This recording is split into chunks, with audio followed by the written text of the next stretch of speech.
Segundo livro dos Reis, capítulo 22.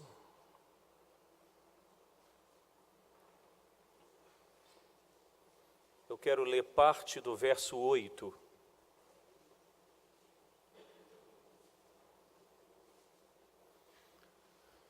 Segundo livro dos Reis, capítulo 22. Eu estarei lendo parte do verso 8. Mas eu gostaria que após a leitura os irmãos permanecessem com o texto aberto, com a palavra de Deus aberta neste livro e neste capítulo. Segundo livro dos Reis, capítulo 22, parte do verso 8, quando o escrivão Safã chega até, ou melhor, o sacerdote Ilquias chega até o escrivão Safã e diz assim: achei o livro da lei na casa do Senhor. Podemos ler novamente essa parte? Achei o livro da lei na casa do Senhor. Segundo domingo de dezembro, conforme nós falamos no início, na abertura deste culto, é o dia em que nós comemoramos o dia da Bíblia. Tentei pesquisar de uma forma muito breve quando que começou a ser comemorado esse dia da Bíblia. Começou lá em 1549, lá na Grã-Bretanha, com o bispo Cranmer, que incluiu no livro das orações do rei Eduardo VI, um dia para que o povo pudesse não só comemorar, mas interceder também no sentido de que a população pudesse ter acesso e ler as Escrituras Sagradas. No Brasil chegou um pouco depois, esse dia da Bíblia. Chegou por volta mais ou menos de 1850, logo após assim a chegada de alguns missionários aqui no Brasil. E ganhou, assim podemos dizer, o reforço, esta data, com a Sociedade Bíblica no Brasil. Palavra de Deus, tão importante, irmãos, para as nossas vidas. Nós estamos diante de um texto que fala sobre o rei Josias, esse menino que assumiu o reinado de Israel com quantos anos? Quem aqui lembra das perguntas bíblicas? Com 8 anos de idade. A história dos reis de Israel é como uma montanha russa. Vinha um rei e fazia o que era mal perante o Senhor. Daqui a pouco o seu sucessor, normalmente o seu filho, não necessariamente fazia o que era mal diante do Senhor, mas às vezes fazia o que era reto diante do Senhor. O rei Josias foi este menino que reinou, conforme o verso 1 do capítulo 22, por 31 anos em Israel. Ele substituiu o seu pai Amon. Amon fez o que era mal diante do Senhor. Não somente Amon fez o que era mal diante do Senhor, mas o seu pai, ou seja, o avô de Josias também fez o que era mal perante o Senhor. E como eu disse, não necessariamente aqueles que substituíam faziam também mal, seguiam o mesmo caminho dos seus pais. Mas o rei Josias, ele quebra, podemos dizer assim, esta cadeia de fazer mal diante do Senhor, de reinar mal. Diz o verso 1 ainda do capítulo 2, ou melhor, o verso 2, que ele fez o que era reto perante o Senhor. E de Josias fala algo que eu acho que todos nós que somos pais gostaríamos de ouvir sobre os nossos filhos, que não se desviou do caminho do Senhor, nem para a direita, ou melhor, nem para a direita e nem para a esquerda, mas andou nos caminhos do Senhor. Interessante porque o texto diz que ele andou perante o Senhor, andou em todo o caminho de Davi, seu pai. Mas não é Amon o pai de Josias? Mas aqui certamente ele tinha como referência para o seu reinado Davi, não seu pai Amon. Daqui já vale até uma aplicação para a gente, né? Aquela desculpa de que, porque meu pai fez assim, por isso que eu vou fazer assim. Não, nós precisamos olhar para os bons exemplos. Se eu fosse seguir talvez o que o meu pai fazia, eu não estaria aqui. Eu me lembro, eu acho que eu já contei isso aqui para os irmãos, que meu pai todos os domingos, melhor dizendo, nos levantava para a escola dominical, mas ele mesmo não ia. E teve um dia que eu acordei com muito sono, levantei com muito sono e eu murmurei pelo corredor indo em direção ao banheiro. Pede para ir, mas ele mesmo não vai. Para quê? Naquele dia ali o couro comeu, né? Não precisa nem entrar mais em detalhes. Mas então Josias seguiu os caminhos de Davi. Não obstante o seu pai e o seu avô ter feito o que era mal diante do Senhor. Josias, depois do seu 18º ano de reinado, ele pede para que o escrivão Safã procure o sumo sacerdote ou o sacerdote Ilquias para uma reforma na casa do Senhor. Porque, conforme eu disse, o seu pai e o seu avô não andaram nos caminhos do Senhor. Portanto, o templo, o lugar onde o povo encontrava o Senhor, estava completamente jogado às traças. E a palavra do rei Josias para o escrivão Safã foi: procure o sumo sacerdote Ilquias, o dinheiro que está reservado para o templo, entregue aos trabalhadores e vamos reformar o templo do Senhor, vamos reerguer o templo do Senhor. E assim começa a reforma. E num determinado momento da reforma, o sumo sacerdote Ilquias, verso 8, procura o escrivão Safã e diz: achei o livro da lei na casa do Senhor. Interessante, né? Podemos dizer, a palavra do Senhor perdida dentro da casa do Senhor. Safã então procura o rei Josias, dá o relatório de como está a reforma e diz para Josias: olha, eu encontrei um livro. Ou melhor, encontraram um livro dentro da casa do Senhor. E este livro, Josias, ao abri-lo, se depara, na verdade, com a lei do Senhor. Olha o que diz o verso 11 deste capítulo 22. Tendo o rei ouvido as palavras do livro da lei, rasgou as suas vestes. De uma forma muito breve, eu queria pensar com os irmãos nessa manhã, se hoje é possível a palavra de Deus estar perdida dentro da casa de Deus. Será que hoje, pleno século 21, é possível a Bíblia estar perdida dentro da casa do Senhor? Pastor Tiago tem um hábito de, ou segunda, quando ele não está de folga, ou na terça, recolher alguns boletins, porque ele distribui nos vizinhos aqui. Coloca na caixa de correio. E encontra várias Bíblias aqui, não é, pastor?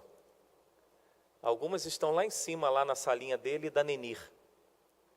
Mas hoje em dia, até mesmo, de vez em quando eu reparo, alguns irmãos abrem a Bíblia através do celular, outros em tablet, né? Então eu acho que estes não esquecem não, né? Esqueceu o celular na igreja, eu não lembro de alguém ter esquecido assim, mesmo que seja aquele que não dá para ler Bíblia, não dá nada, nem tablet. Você já encontrou algum tablet ou celular aqui? Na segunda ou terça? Eu também não. Mas hoje em dia é difícil. Tem gente que até deixa a Bíblia mesmo na igreja, com medo de perder. Tem gente que fala assim: não, eu deixei de propósito, porque na quinta-feira eu vou estar aqui, ou domingo que vem eu volto. Então, assim, eu já sento aqui, eu tenho um hábito, não é porque eu esqueci, não. Mas a pergunta, irmãos, à luz do que aconteceu no reinado de Josias, a pergunta é possível hoje a palavra de Deus estar perdida dentro da casa de Deus? Eu digo que sim, é possível. É possível sim. Quando é possível a palavra de Deus está esquecida e perdida dentro da casa do Senhor? Pelo menos aqui eu coloco 2 pontos aqui. Primeiro, quando aquilo que é ensinado, domingo após domingo, quinta após quinta, terça após terça, me refiro aos grupos familiares, a maioria, tem alguns grupos que funcionam na segunda, mas quando tudo que é ensinado não transforma a prática das nossas vidas. A palavra de Deus, ela pode ser perdida dentro da casa de Deus, quando eu e você ouvimos os ensinamentos da Escritura Sagrada e os ensinos não transformam a nossa vida. C.S. Lewis, ele disse em um determinado momento, ele disse o seguinte: se você está procurando uma religião confortável, ele disse assim, definitivamente eu não te aconselho e não te recomendo o cristianismo. Se você está procurando uma religião confortável, eu definitivamente não te recomendo o cristianismo. Por que, irmãos? C.S. Lewis disse isso. Porque o cristianismo, se botarmos dentro dessa categoria, uma religião dinâmica. Aquilo que ouvimos das Escrituras Sagradas, necessariamente por meio do Espírito e da nossa responsabilidade, deve transformar a nossa vida, deve trazer inquietações para o nosso coração. Nós não podemos transformar os momentos que nós estamos juntos em torno das Escrituras só um momento para colocar informações no nosso intelecto e sairmos daqui, e não descer para o nosso coração.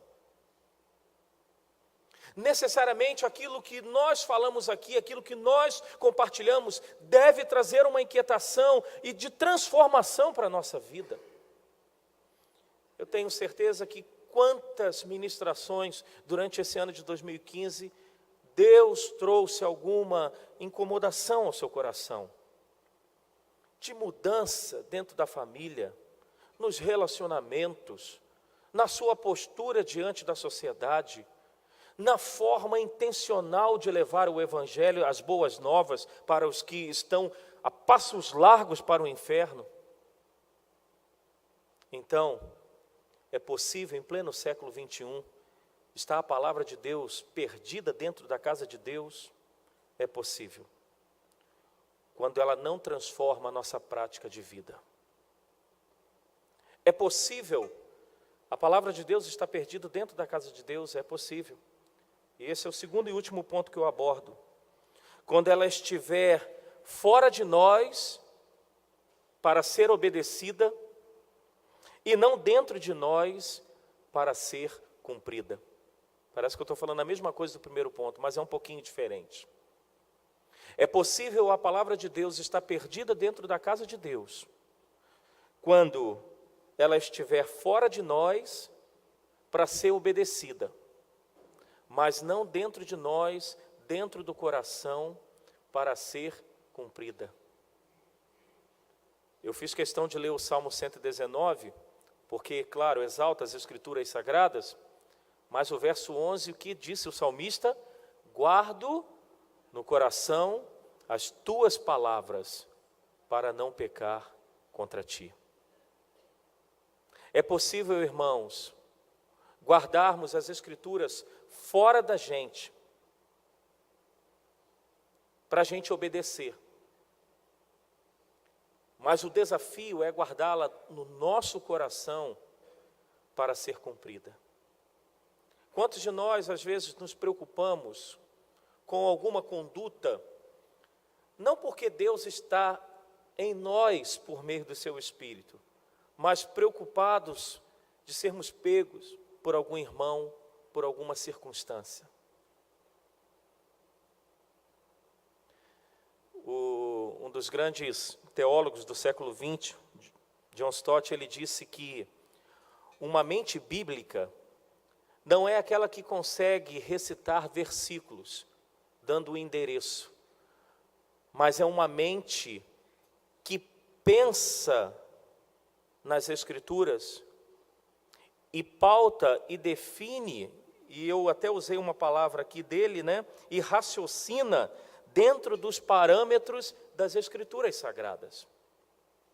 É importante recitarmos versículos de cor, sabermos os endereços, claro, sem dúvida, mas uma mente bíblica, segundo John Stott, é aquela que tem como parâmetro de vida as Escrituras Sagradas.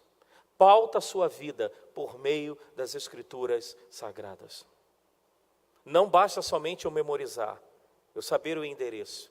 Eu preciso pautar a minha vida por meio das Escrituras Sagradas. Eu preciso guardá-la no coração para ser cumprida. E não fora somente da minha vida para ser obedecida. Recorro novamente a esses gigantes da caminhada com Cristo, e o Spurgeon, um grande pregador também, chamado príncipe dos pregadores. Spurgeon diz que olhe para uma Bíblia surrada, e ele se referia a uma Bíblia gasta, escrita.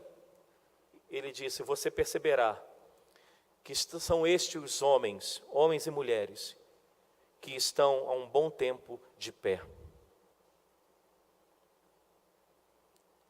Irmãos, é possível as Escrituras estarem perdidas dentro da casa de Deus, num domingo como esse? É possível as Escrituras se perderem? É possível. Quando não transforma a nossa prática de vida e quando ela não é guardada no coração, somente fora da gente, para ser obedecida. Que nesse dia que nós comemoramos a palavra de Deus, aqui no Brasil desde 1850, que realmente possamos fazer igual Josias, uma reforma dentro da gente, não uma reforma exterior, mas uma reforma dentro da gente, e que possamos encontrar a palavra de Deus, e que essa palavra transforme a nossa conduta de vida, e que essa palavra esteja guardada no nosso coração, como disse o salmista, para não pecarmos contra Deus. Que Deus nos abençoe.